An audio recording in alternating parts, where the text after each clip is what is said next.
One of the most frequently asked questions we get at ViSalus is about what sweeteners we use in our products.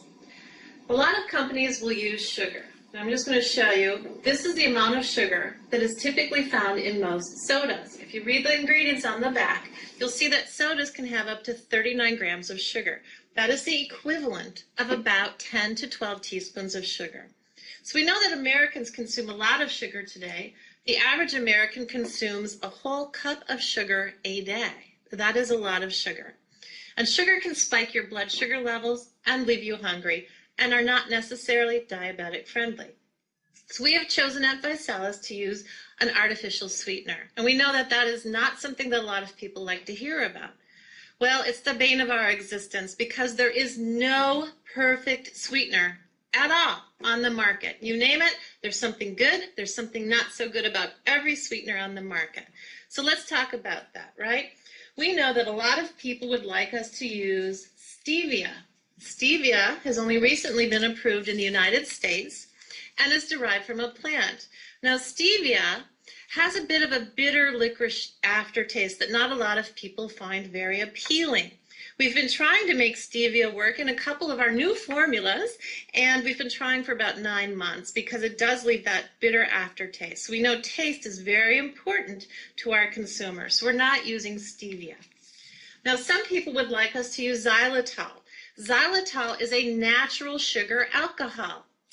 It's not bad for diabetics. The challenge is it causes diarrhea in about 22% of the population. So 1 out of every 5 people watching this video would not have a pleasant experience. The other challenge with xylitol or any of the sugar alcohols is toxicity levels. To use the same amount of xylitol as we currently would need to make Neuro taste as good, that amount of xylitol can be toxic or fatal to a 40-pound dog.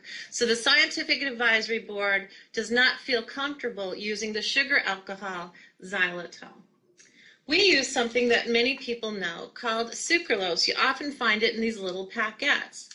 Now, the amount of sucralose we use is very small, and the reasons we use it are to keep our products diabetic friendly, to help make our product taste good, but more importantly, it's one of the safest, if not the safest sweetener that we have found on the market today. Sucralose has been approved in over 60 countries worldwide. I like to point that out because if you feel that the FDA maybe doesn't take enough time to approve products before they come to market, then we want to look to the rest of the world where maybe they're a little more conservative. Sucralose is the only sweetener approved in all of those countries. Even stevia has not been approved in as many countries as sucralose. Sucralose has over 110 peer-reviewed articles on safety.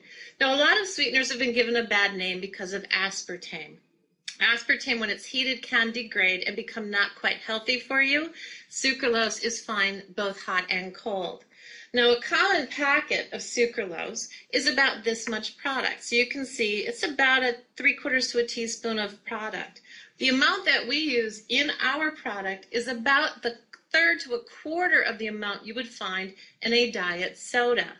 So the amount we use is 0.003 milligrams, which I don't know if you can see that from where you're sitting, but it's a very minor amount of sweetener, and it is in there to help keep our shake tasting as great as it does, helps it keep it diabetic friendly, and more importantly, doesn't spike hunger. A lot of sweeteners can spike hunger, which is where I come to agave. Again, good news, bad news, right? Agave is a nectar. Agave often is found in tequila. Agave may be better for tequila than it is for weight loss because agave is about 90% fructose, and fructose spikes hunger. So in a weight management program, we don't want to spike the hunger, and we want something that's diabetic friendly.